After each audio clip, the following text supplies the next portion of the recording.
Welcome, everyone, to Breaking Ground, New Projects in the Arts. For those of you who are watching live as part of Leadership Pikes Peak, and for those of you who are joining us online, thank you for tuning in.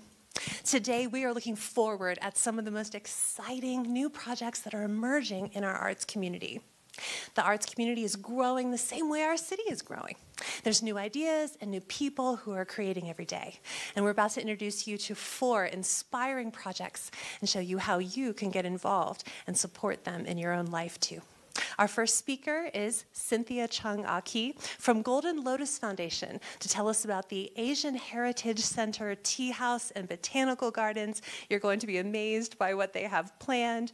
And her presentation begins with a short video, so we'll play it now. Welcome to the Golden Lotus Foundation, located right here in the beautiful city of Colorado Springs.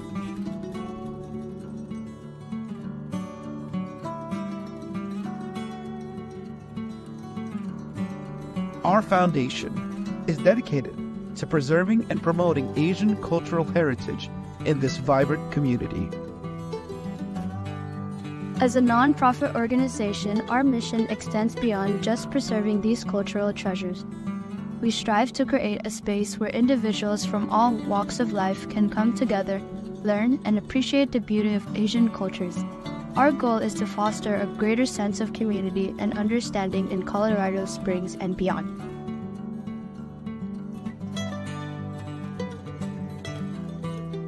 At the Golden Lotus Foundation, we are committed to inclusivity and respect for all.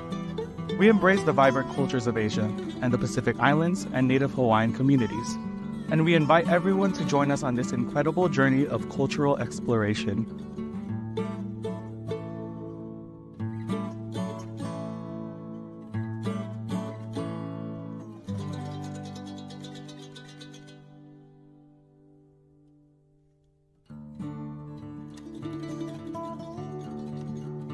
One of our most exciting projects on the horizon is the establishment of a new Asian Cultural Heritage Center right here in Colorado Springs. This center will serve as a hub for cultural exchange, offering exhibits, performances, and educational programs that showcase the unique heritage and contributions of various Asian cultures. It will be a space for the people of Colorado Springs to come together, learn, and celebrate the beauty and diversity of our world.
We also understand the importance of passing on our cultural heritage to younger generations.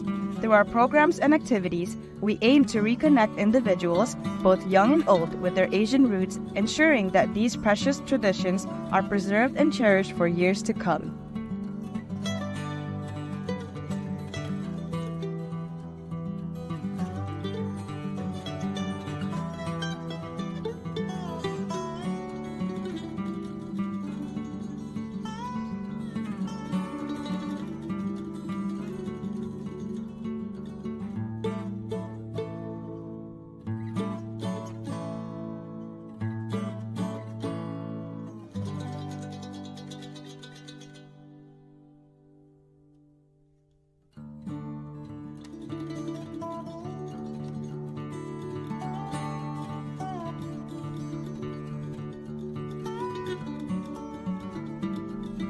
Join us in our mission to preserve and promote Asian cultural heritage right here in Colorado Springs. Together, we can build a brighter, more inclusive future for our city. Whether through volunteering, donating, or spreading the word, your support means the world to us. Thank you for being a part of the Golden Lotus Foundation, where the past connects with the present and the present shapes the future in the heart of Colorado Springs. Ladies and gentlemen, Cynthia Chung-Aki. Thank you, Angela.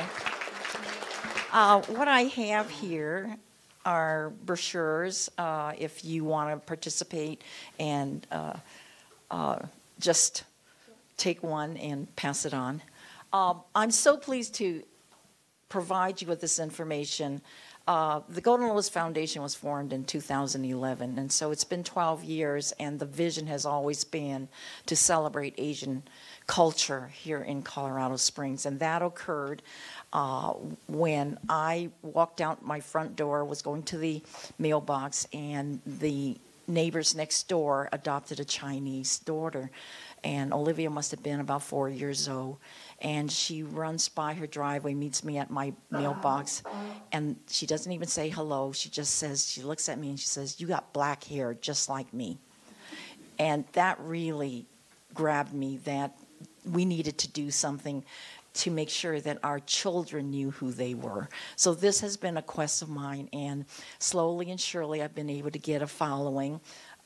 Angela's been really great about it too. And so in 2021, I was very fortunate to be able to find a piece of property that suited what I wanted. The only thing that it was sold, it was going to be turned into condos.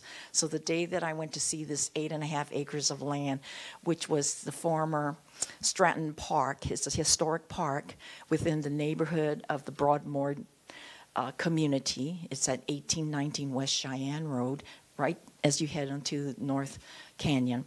The realtor says, don't get your hopes too high, because we sold the property for $2.5 million, and my heart sank. And I walked the property, and I knew it belonged to us, because in Asian heritage, there's everything about what we call feng shui and the qi. And what really struck me was when you get on the property, you hear the birds, you hear the creek. Cheyenne Creek runs the length of the property. In addition to that, you saw that there was a natural pond, and that pond will never freeze up because it's a natural pond. And it was so exciting to see. We had the pond, we had the creek, and we had trees. And I went and did a tree survey and found out that we had 511 trees right on the property, and many of them were over 150 years old. They're 70, 80 feet tall. So it was just the most pristine place. And so I went in front of, well, the realtor said to me, well, why don't you give me your brochure? And what I did not know was the realtor took an extra step. She went back to the people who were selling the property, and what do you know, 5 hours after that, she calls me back and said, Cynthia, I've got good news for you. We've canceled the contract for $2.5 million, and we're offering it to you. What would you like to pay? And I was just overwhelmed with that. I says, I don't have $2.5 million, but how about 2.3? I just picked that out. Okay, so now I'm strapped for $2.3 million. Okay, where am I going to get 2.3? You know, and so it was just a real fortunate thing that Richard Scorman was our District 3 council representative. Through some fortuitous whatever, I called him up, and he was just the nicest person. And it was in September that we went through city council, and we went through so many meetings, evening meetings, and on December 28, I had the deed in my hand. The city council approved to purchase the property to make it a city park with the idea of turning it into the Asian Heritage Center. So we're in the process of having a memorandum of understanding where the parks would take care of the property, which thank goodness they are, because there's a lot of snow, there's a lot of trees, a lot of leaves, and we will take care of the building. So we are just so happy with this partnership, and I appreciate it. Thank you so much for letting me share this story with you. Let me just acknowledge you for a minute, because Cynthia's vision is going to have a legacy so long past our time. So thank you for your leadership and what it will mean, and that we will all get to go and sit in the tea house in the botanical gardens. What is the timeline? We're looking at 5 years. 5 years. Right. We have to raise $40 million. Okay. Mere $40 million. But, you know, we're not going to let that deter us. I think that once we get our sponsors in place, and we're looking for big sponsors like Kikkoman Soy Sauce and Toyota and Panda Express. In fact, I already met with officials in Denver about making contact with the Panda Express owners, who just recently gave $100,000 to the City of Hope. Wow. For a cancer center. Okay. So. Also, I want you to tell people how they can support, even if they don't have the money of Kikkoman. Okay. Right. Here. We are always looking for volunteers. We just had a real massive cleanup of the property. Over 190 new students from Colorado College spent 3 days in our park picking up pine cones and branches and cleaning up the place. It looks really, really nice. If you want to volunteer, my information is on the brochure that I handed out to you. If you want to join us and get to know what our programs are, we welcome your membership. And you can take a family membership, or you can take a single membership, or just, you know, just call me, and we'll find something for you to do. Thank you, Cynthia. All right, we're very excited about the next project in northern El Paso County, and to tell us all about Sunset Amphitheater, please welcome Chloe Heft. Hi, everybody. How we doing? Good. I'm Loud. I'm from an entertainment company, so we're going to get you all entertained. Sound good? Awesome. So my name's Chloe Heft. I am the Director of Communications for Notes Live. How many of y'all have heard of Notes Live? Awesome. How many of y'all know all the brands that we represent? Okay, let's see if you guys know. So Notes Live is the parent brand of Boot Barn Hall, Bourbon Brothers Smokehouse and Tavern, Notes Bar, Ross Seafood and Chop House, and of course, the Sunset Amphitheater. Did you guys know all that? Great. So, thanks. One in the back. Well, I'm so excited to be here. Honestly, this project has been a long time in the making, and we're really, really excited to be bringing this to y'all. Have y'all heard of the project before? Awesome. Lots of head shaking in the crowd, and I hope y'all are shaking back watching it digitally as well. But I want to say thank you guys for coming out today, and also thank you so much for including us. This is really special to us, so thank you so much. All right, so the Sunset Amphitheater is going to be the world's most luxurious amphitheater built here in El Paso County on the north end. It is including a ton of things that we're going to be talking today. I only have 8 minutes, unfortunately, so I can't talk about everything, but I'm going to give you a high level of what this is going to look like.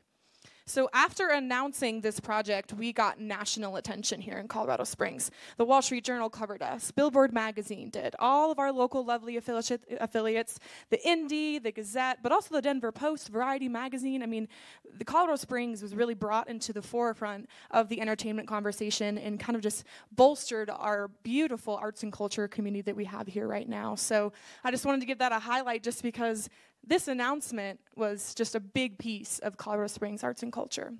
All right, going into the Sunset Amphitheater, break it down for you a little bit. We have an 8,000 capacity amphitheater. It has state-of-the-art audio and visual, and it has an unparalleled experience. Now, how can we make an unparalleled experience, and how can we know that before we even open? I'll tell you how. So we have traditional reserve seating that's going to be in the front. We have luxury fire pit seating. Has anybody heard about the luxury fire pit seating? So those are pieces of ownership that are in the Sunset. So there are families here that own pieces, 92 families that own pieces of the Sunset here in this community, and they own a little suite that goes with it. So they can enjoy fireside concerts and luxury services inside the Sunset. Then we have a state-of-the-art landscape grass berm. Has anybody ever stood on turf before in the dead of heat?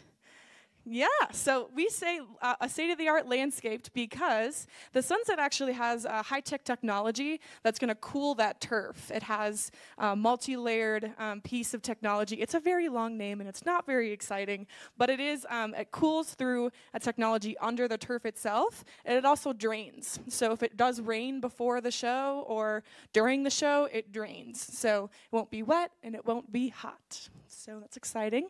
And then you're probably like, Chloe, what is this? This is the Ross Seafood and Chop House.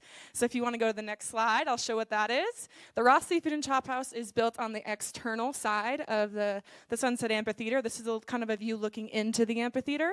It is going to be a swanky white table seafood and chop house and steakhouse. It is 3 levels. The main level has the seafood and chop house. The second level is a bar we call Bro Hands. It means friend. So Bro Hands Bar is on the second level here, and it will have cocktails and wine and just a beautiful view.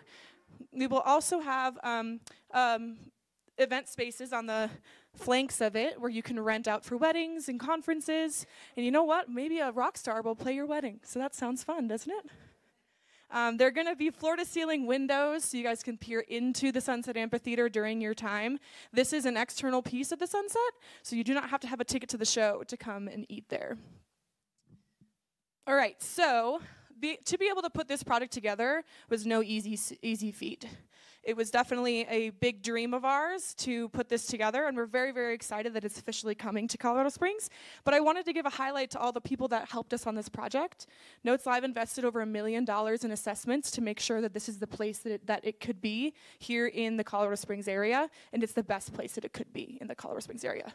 So then the question is, well, Chloe, where is it going to be? Next slide. So this is I-25. This is the brand new Powers Exchange. If you guys have ever been to Topgolf or Boot Barn Hall or Bourbon Brothers, it is up there. We call that our campus. This is an extension of our campus. So if you drive over Spectrum Loop, you'll kind of loop around back over to Voyager Parkway, which is on this end. And it kind of is nestled in this little loop that you have with Spectrum Loop. All right, so like we said, we invested over $1 million in assessments to make sure this is the most optimal space to do so.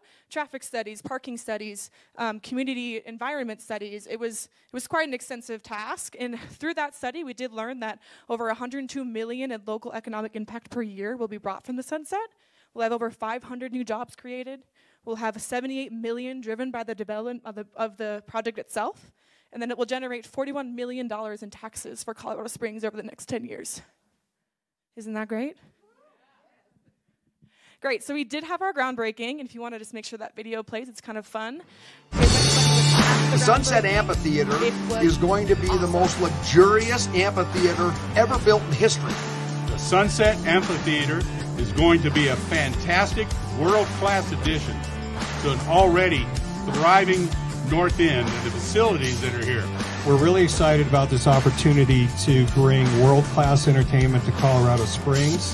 The impact of this venue and the halo effect that it's going to create, the Pikes Peak Center, the World Arena, all these venues are going to thrive with Sunset Amphitheater. This is an incredible development for our arts and cultural scene in Colorado Springs. It really is going to put us on the map. The arts are critical to our region's identity. The Sunset Amphitheater will amplify voices, talents, and culture. The venue is a place for the whole city to connect, create memorable experiences, and celebrate the vibrant arts. The amphitheater will also attract visitors from around the country, the state, to our beautiful region so they can experience the region for themselves. I want to give a big shout out to Mr. J.W. Roth for fiercely encouraging a young man with a dream to not only pursue it, but giving him the tools and environments necessary to excel at it. J.W. Roth is a dream maker. We've hired the best of the best to build this and the best of the best to run it. So as a combination, there won't be a more luxurious amphitheater ever built.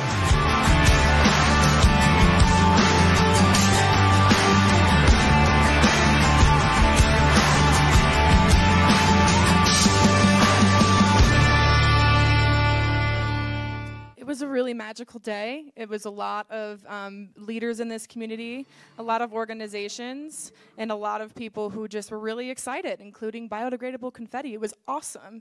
We had a great time. If the person that's playing on that stage, if you haven't seen him before, his name's Cody Cause. He is on his Nashville drive up into the supermoon of top artists. He's from Southern Colorado, so he played for us. JW's mentored him quite a bit to help him through his journey. So it was really special for him, and I always kind of get choked up when he got choked up on stage, that's for sure. But it was a really nice day. So going into the construction, this is where we're at. So this photo was taken about a month ago, and you can see it's kind of hard, but Pikes Peak's right about here. This is where the stage is going to be going. It actually sits at a 65-foot grade. So the stage, and then you have all the seating, and then you have Ross Seafood and Chop House. There's a whole bunch of stuff that goes right in front of the stage to help with sound mitigation.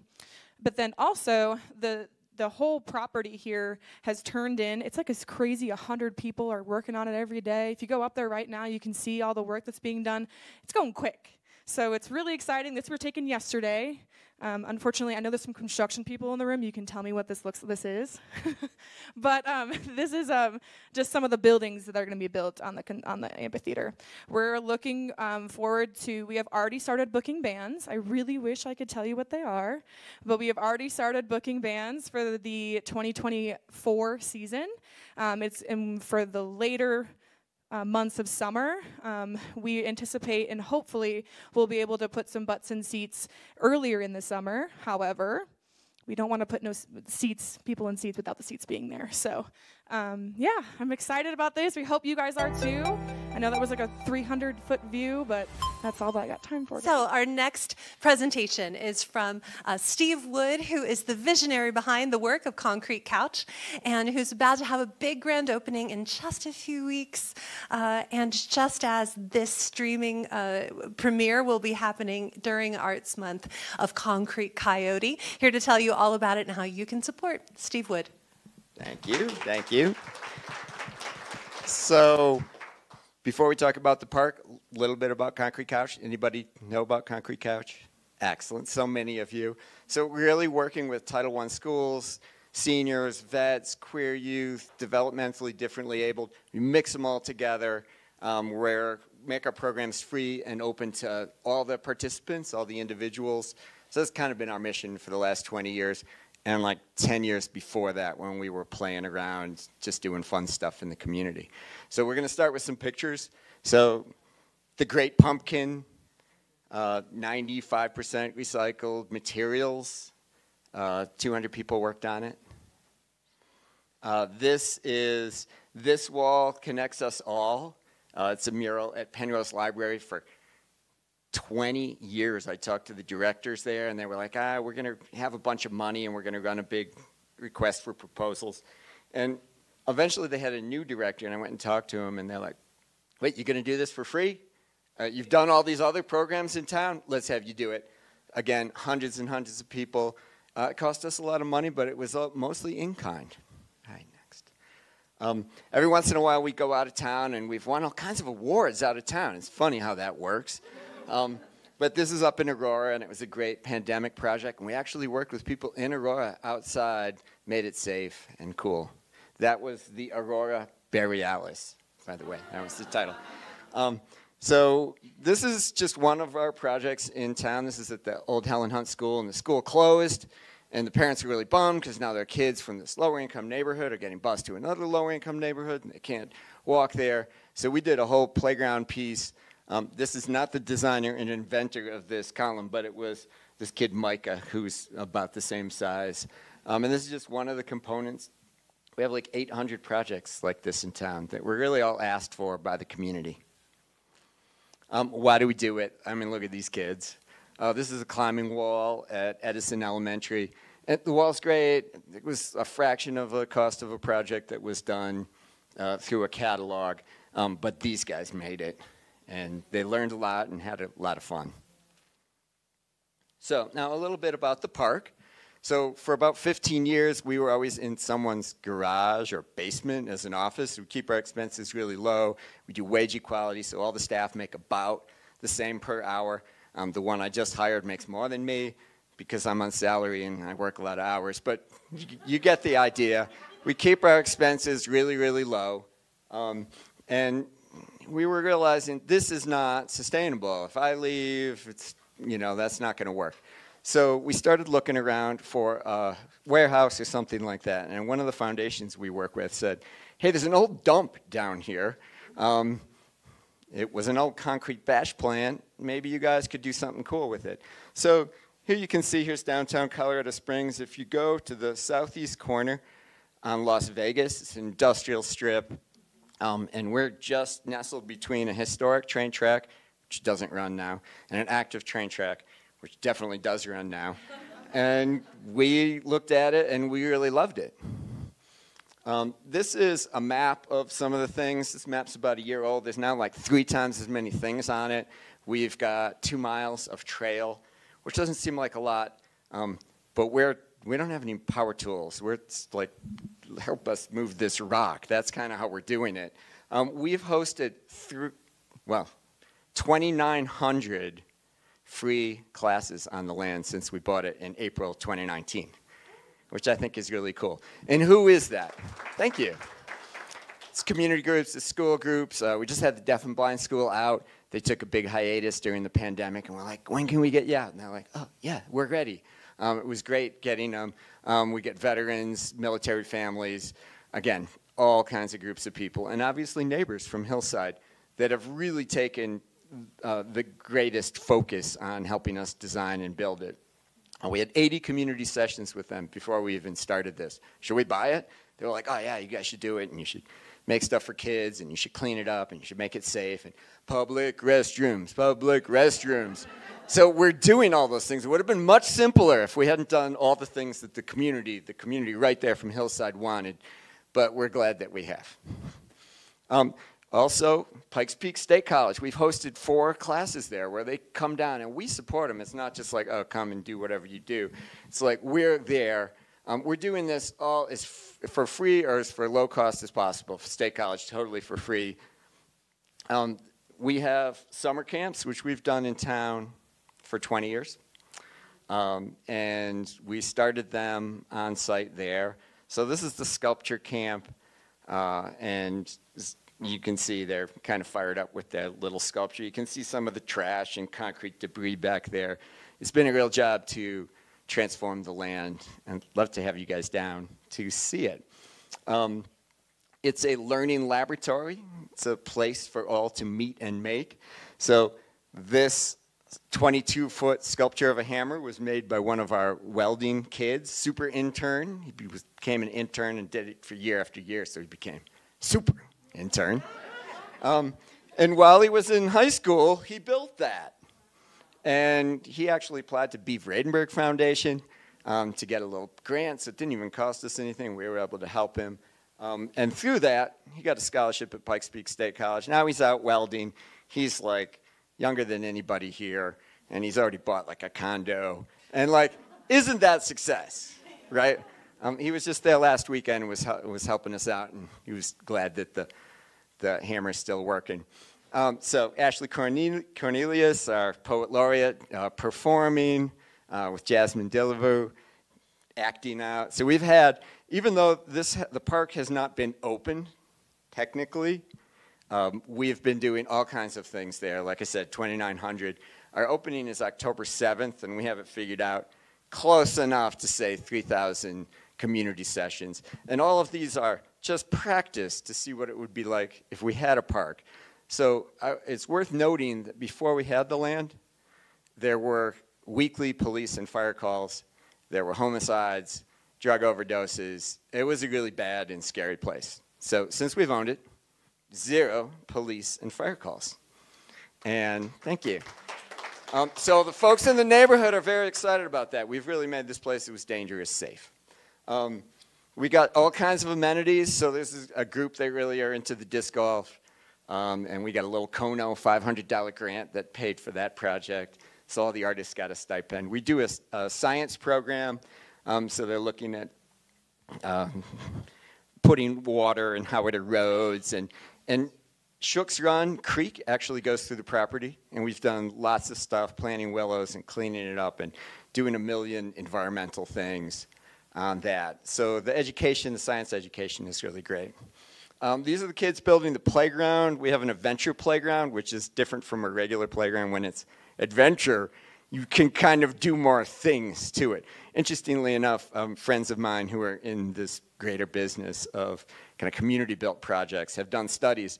The adventure playgrounds, where you're handing out saws and hammers and all that, are statistically quite a bit safer than a commercial playground. Why? They're not boring. So kids are getting hurt. They're like on the boring playgrounds, on the commercial playgrounds, they're getting up on swings and they're walking on the top and they're falling and breaking their arms and doing stuff like that. Whereas if you give somebody a hammer or a saw or a 2-person 6-foot saw, they're going to respect that and use it and learn.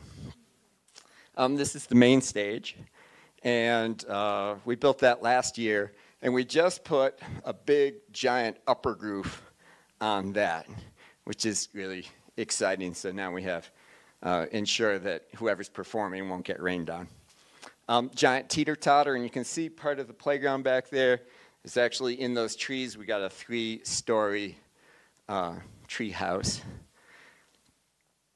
These projects are also job training. So these are all kids at the community prep school. It's an alternative D11 school. I've worked there for 25 years. And we got a trailer donated. They built this tiny home. We very slowly drove it down the road to the property. We actually have 3 of those on the site. And we have formerly houseless guys that are living there as caretakers. And that's a whole thing. It's, as you can imagine.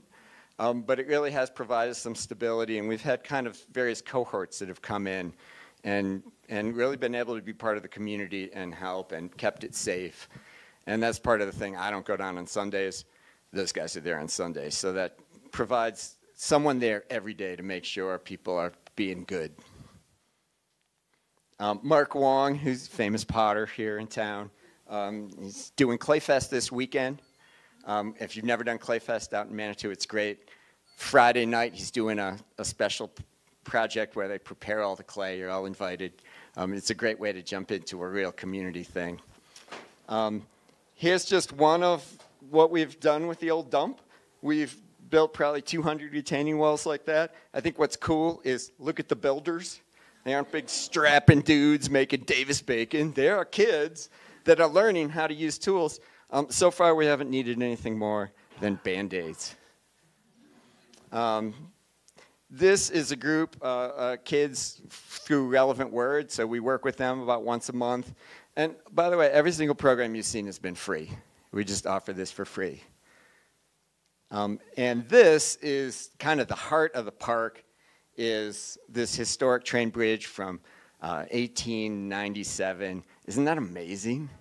It's in the double arch, the old Atchison, Topeka, and Santa Fe went along the top. It's even cleaner and prettier and nicer now. I think that's it. Oh, deaf and blind school kids. Oh, this is my last. Alan Beauchamp, people know Alan. You got to finish with the slide that most people will know. Alan is one of the guys. He runs anything to do with bikes. Alan's involved.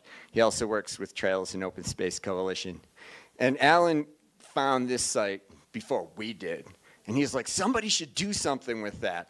And it could have gotten developed. It could have been like 5 giant mansions, and that would have been nice for them. But I think this is a higher purpose, and this is great.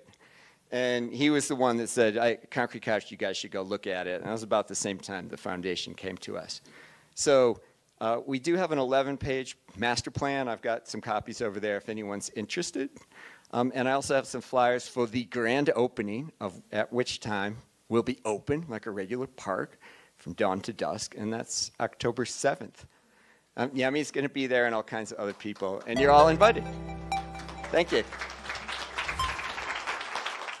So our final project today is Art Space, which is happening right here in the Downtown Creative District of Colorado Springs. Here to tell us about it is the director of the Downtown Partnership of Colorado Springs, Susan Edmondson. Thanks, Angela. Thank you for including us in today. I think you just met my colleague Michelle earlier, or is that coming later? Yeah, so I work with Michelle through Downtown Partnership, and so we're also excited to tell you about the Art Space Project. I'll also quickly say congrats to all of you for being a part of LPP. I'm supposed to say something like class of whatever, which I don't even remember what year it was. It was a long time ago, but it was a great experience. I'm not going to give you the year. Anyway, let's see. I'll stand over here to the side. Excited to tell you today about our Art Space Affordable Housing for Artists project. And just to kind of back up a little bit, you know, with Downtown Partnership, we do a lot of different things. We are a place-based organization, so we do pretty much everything to ensure that we have a strong heart to our city, and that is economic development. It is marketing for all our independent businesses. Over 90% of our storefront businesses downtown are locally owned and operated. It's wonderful things like public art, which you saw earlier. So it really is a whole variety of things, but all just kind of in one place to ensure that the historic heart of our city thrives. We have a master plan that was adopted by City Council almost 7 years ago. It has several goals and tactics in it, but right at the center of that, goal number 1, which is essentially our most important goal, is to be the economic and cultural heart of the region. And it is super intentional that we put economic and cultural together there, because we know one can't thrive without the other, and these things are really important to go together. We are a state certified creative district, which is also something we're very proud of. That's a very sort of rigorous designation that you have to apply to the state, and it's really a testament both to the strength of our nonprofit arts organizations doing work within downtown, but also our creative industries, right? So it's our architects and graphic designers and commercial galleries and others that choose to be located in downtown and doing their work. But you know what? We have all these wonderful creative people that add so much to our community, but where are they going to live? We know housing prices, rental prices, real challenge, not just downtown, but all across the city. What tends to happen in communities is, right, the artists come in to usually an area that might be a little more challenged, right? And then they make it cool. They start doing cool things and opening galleries and having cool after hours events and concerts and all these things. And then things get expensive and they can't afford to be there. And we don't want that to happen in our creative district. So I'm just going to walk you through this project for a little bit if you want to advance, Angela. This is a $28 million project to build affordable housing for creatives. And I will tell you, when we say creatives, yes, that's traditional arts, like performing artists, musicians, visual artists, painters, sculptors, but also, again, it can be our chefs, it can be others in our creative industries that we want to make sure have a place in our community. It's going to be 51 units for people making 60% area median income or lower. We'll talk a bit about what that means. And then we'll also have some commercial artist space, artist studios and such as well. These are live-work units, so an artist or a creative living there. Also, it is designed so they could be able to pursue whatever their creative pursuit is within their apartment. This building may be familiar to you. It's the location of this project. We'll go to the next slide, which is over at 315 East Costilla in downtown. Some of you may remember that as the former home of the Gay and Lesbian Fund for Colorado, and then it was the Rocky Mountain PBS location for several years. We purchased that property a handful of years ago. Luckily, as we saw, the direction things were heading and wanted to get that real estate so that we could ensure a use like this. And as I mentioned, why is this important? We are seeing our housing prices really soar all across our community. There's lots and lots of reasons why. Increased costs of labor, materials, land prices going up. And we haven't been building enough housing all across the region. So there's more demand and not enough housing to go around. And you may see lots of cranes in the sky and new construction of housing going on downtown, which is something we're really proud of and is really important. But right in the core of downtown, all of that new construction is market rate, right? We do have some other affordable housing downtown and projects we really love. And we have some projects on the edges of downtown that are affordable. But right within the heart, there is not a new construction project going on for affordable housing other than this one that we're working on. As I mentioned, we are a state-certified creative district. Here's a little bragging point, too. There is something called the Creative Vitality Index. It's sort of a national measurement of creative economy, creative activity in an area. Downtown has 6 times the national average of creative activity, if you will. That also bests a lot of other creative districts in throughout the state of Colorado, and it's something we're really proud of. We love our restaurants. As I mentioned, chefs, distillers are a big part of our creative economy. We're proud to have the largest concentration of independent restaurants in all of Southern Colorado. I hope many of you have explored downtown on our First Friday Art Walks. We have literally scores of venues that participate on any given month in that. And we see a real demand still for artist studios. If you've ever been to Cottonwood Center for the Arts downtown, which is located just a couple blocks from where this project will be, they have a giant wait list of people desperate for places to be able to make their art. So really briefly, this is a project of one of our downtown family of organizations. We sort of have multiple organizations. So our Downtown Development Authority, which really has that mission around more physical development, right? Construction and such, and economic development within downtown. So we have a mission to build public and private investment partnerships that foster the economic development of downtown. And then if we go to the next slide, I'm going to tell you a bit about our partner. We have partnered with a nonprofit developer, so also someone very much devoted to communities. They're called ArtSpace. They're based out of Minneapolis, and they have a mission to create, foster, and preserve affordable and sustainable spaces for artists and arts organizations. So they are the actual developer of this project that we have hired to get this done. So you go to the next slide here, and I want to tell you a little bit about ArtSpace. Here's the thing: we're working with folks who really know what they're doing here, because this is pretty complicated stuff. They are a nonprofit, but they have over the years built more than 50, mostly housing, but also other types of creative facilities all over the country, including here in Colorado. They have some housing that they have built in Trinidad to the south, Ridgeway, Loveland, and they have several other that they're looking at in communities across Colorado, and now here, of course, in Colorado Springs. So the kind of expertise they bring to this is the really difficult and complex financing to do affordable housing, which is super complicated, but also understanding how to build for artists, right? Things like natural light, something like deeper sinks so you can wash your materials, not just in a typical sink, soundproofing for musicians or people doing recordings, different kinds of things in terms of how these apartments are built that will make them really functional for creatives.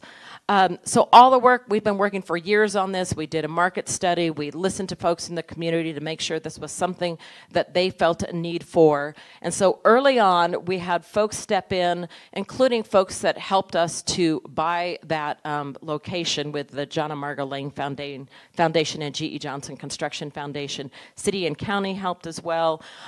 We did the feasibility study, which many funders funded. All that gave us the green light that said, yes, this is really important. You might recognize this woman here and her son in this picture. I'm just saying. Turn around, Angela, so we can see the resemblance, right?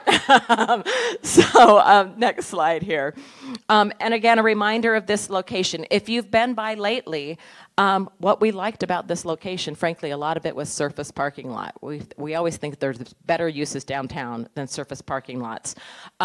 We have demised half of this building, demoed part of it. We've retained the original historic part, so that part to the west is the historic part. The other part actually was built much later. They did a pretty good job to make you think it was all the same thing. So we wanted to preserve the history, but we needed enough space to actually house enough people and make the numbers work, right? You don't go through all this effort, take up an entire acre and only add 3 or 4 units. So we needed that space. Gives you an aerial view here of, again, kind of, this is the part that's gone, this part remains. All of this will eventually be housing. And here's a great place to have hamburgers, but that's beside the point.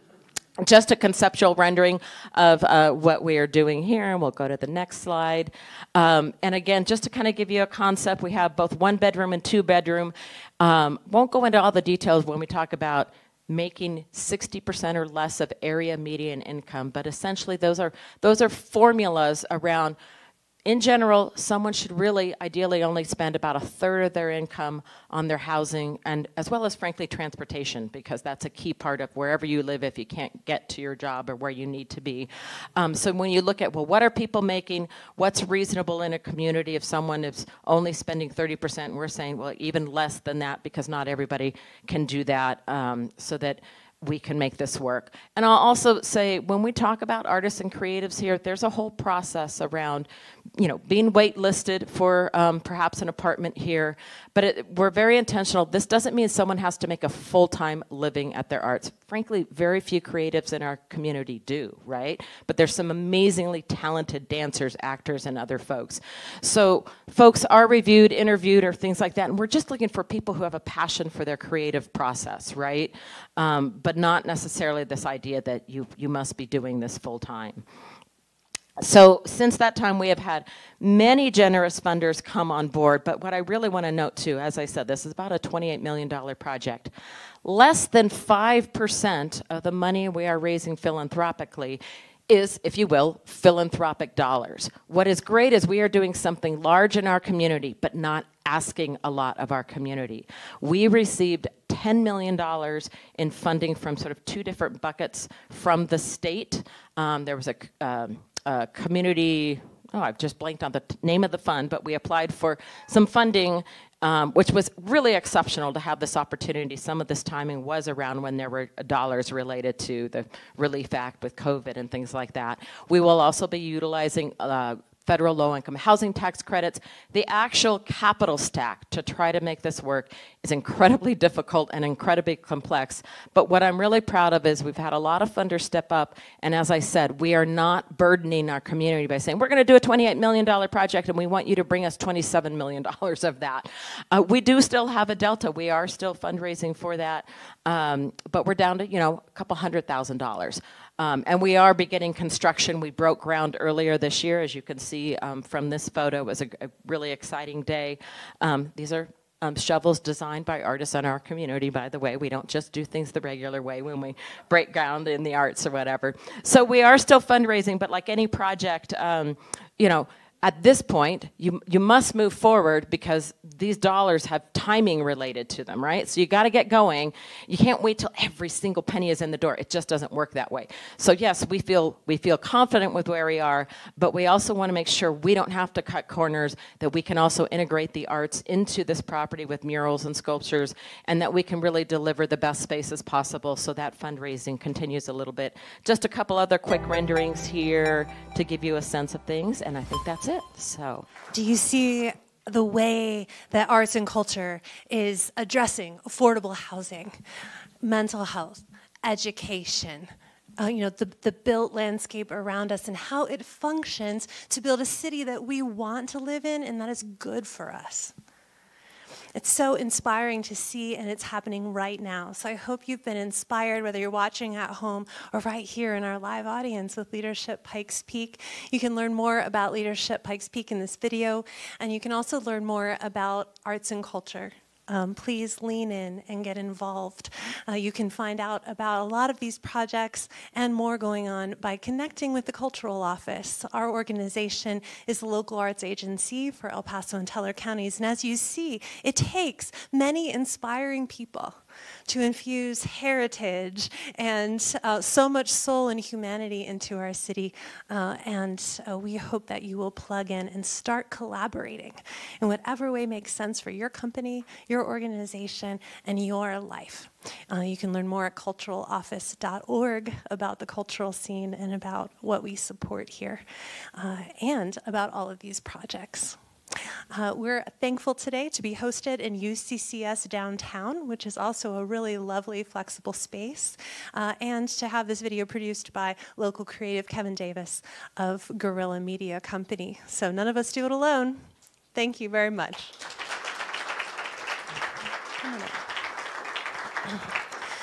I want to introduce Zach Kroger, who's our host today, so he can tell you a little bit about how your organizations can also use UCCS Downtown. Thank you very much. Hello, everyone. Good afternoon. My name is Zach. I'm the director of UCCS Downtown and occasional tech support, other duties as assigned. We opened this space 5 years ago, 5 years and 1 week ago actually, with the intention of just wanting to blend the university more into the downtown community. So we want to be seen not just as that university on the hill with no parking, but also the university downtown with no parking. That's a myth. You all found parking fine. That's a myth. But this is a public space totally free for everybody 7 days a week. You don't have to be an alumni. You don't have to be associated with the university. You don't have to be a nonprofit. So if you're on any clubs, committees, organizations, you need a place for your office, you want to get off site for a bit, please keep us in mind. We have things like this. We have art shows, galleries, receptions, conferences. Had a baby shower a while ago. Oh, geez. The only thing we haven't had is a wedding, and I tell people the courthouse is next door. Come here, have your reception. We cater, real cheap. So please keep us in mind. Look us up online. Just Google UCCS Downtown. You can submit a reservation request. I'll respond and say, we'll see you then. So please keep us in mind. I also have some little info books out front if you would like any. Thank you very much.